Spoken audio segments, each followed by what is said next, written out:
북쪽 왕은 자기 좋을 대로 하며 스스로를 높이고 모든 신보다 자기를 크다고 하며 괴상한 말로 가장 높으신 하나님을 대적할 것이다. 하나님의 진노가 끝날 때까지는 그가 형통할 것이다. 하나님은 정하신 것을 반드시 이루시기 때문이다. 그는 자기 조상이 섬기던 신들이나 여자들이 사모하는 신들을 섬기지 않으며 그 밖에 어느 신도 섬기지 않을 것이다. 자신을 그 모든 것보다 더 높이기 때문이다. 그러나 그 대신에 그는 요새를 지키는 신을 공경할 것이요 그의 조상이 알지 못하던 신을 금과 은과 보석과 진귀한 것들을 바치면서 섬길 것이다. 그는 요새를 수비하려고 이방신을 섬기는 사람들을 용병으로 쓸 것이다. 자기를 통치자로 받아들이는 사람을 크게 예우하여서 높은 관직을 주고 토지도 보상으로 나누어 줄 것이다. 북쪽 왕의 마지막 때가 올 무렵에 남쪽 왕이 그를 공격할 것이다. 그러면 북쪽 왕은 병거와 기마병과 수많은 해군을 동원하여 홍수처럼 그를 칠 것이며 여러 지역으로 쳐들어가서 휩쓸고 지나갈 것이다.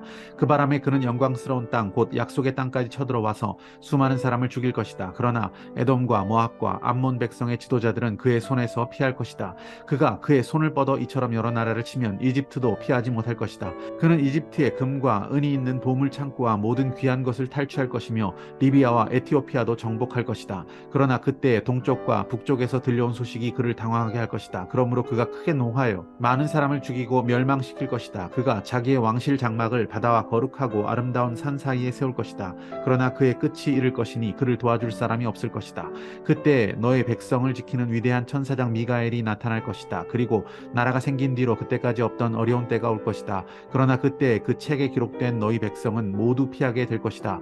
그리고 땅속 티끌 가운데서 잠자는 사람 가운데서도 많은 사람이 깨어날 것이다. 그들 가운데서 어떤 사람은 영원한 생명을 얻을 것이며 또 어떤 사람은 수치와 함께 영원히 모욕을 받을 것이다. 지혜 있는 사람은 하늘의 밝은 빛처럼 빛날 것이요 많은 사람을 옳은 길로 인도한 사람은 별처럼 영원히 빛날 것이다. 그러나 너 다니엘아, 너는 마지막 때까지 이 말씀을 은밀히 간직하고 이 책을 봉하여 두어라. 많은 사람이 이러한 지식을 얻으려고 왔다 갔다 할 것이다. 할렐루야, 아름다운 새날입니다. 다니엘의 환상에 등장하고 있는 세상의 왕은 그 교만이 절정을 이루면서 하나님을 대적하는 데까지 이르게 됩니다. 그들의 힘과 세력이란 것은 세상을 가득 채우는 모습으로 확장되어지는 것 같지만 세상 나라 왕들의 마지막은 이미 예고되어 있습니다. 45절의 말씀을 보시면 그가 자기의 왕실 장막을 바다와 거룩하고 아름다운 산 사이에 세울 것이다. 그러나 그의 끝이 이를 것이니 그를 도와줄 사람이 없을 것이다. 아멘. 이렇게 기록하고 있습니다. 더 이상 도와줄 자가 없는 세상의 종말을 맞이하게 될 것이다. 이것이 바로 세상 나라의 운명인 것을 설명해 놓고 있습니다. 누가복음 말씀 21장 31절 말씀을 보면 이와 같이 너희가 이러한 일들이 일어나는 것을 보거든 하나님의 나라가 가까이 온 줄을 알라라고 말씀하십니다. 그런 날이 오는 것을 보아라. 그리고 시대를 분별하는 눈으로 하나님의 나라를 준비해라 라고 말씀하셨습니다. 그날과 그때는 우리가 알 수가 없습니다. 그래서 우리는 더욱더 깨어 있어야 합니다.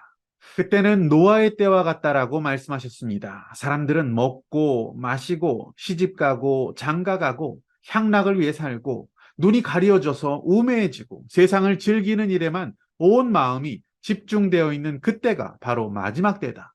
우리 주님께서 이 세상에 강림하시는 때다라고 말씀하신 것입니다. 우리는 마지막 때를 살아가고 있습니다. 우리에게 주시는 구체적인 하나님의 행동 지침을 담은 베드로전서 말씀 4장 7절을 보시면 이렇습니다. 만물의 마지막이 가까이 왔으니 그러므로 너희는 정신을 차리고 근신하여 기도하라. 아멘. 이렇게 말씀하셨습니다. 내 육신의 욕심대로 살아간다면 우리는 하나님을 기쁘시게 해드릴 수가 없습니다. 우리는 정신을 차리고 근신하여 기도하며 저 하늘에 진정한 소망을 두고 살아가기를 원합니다.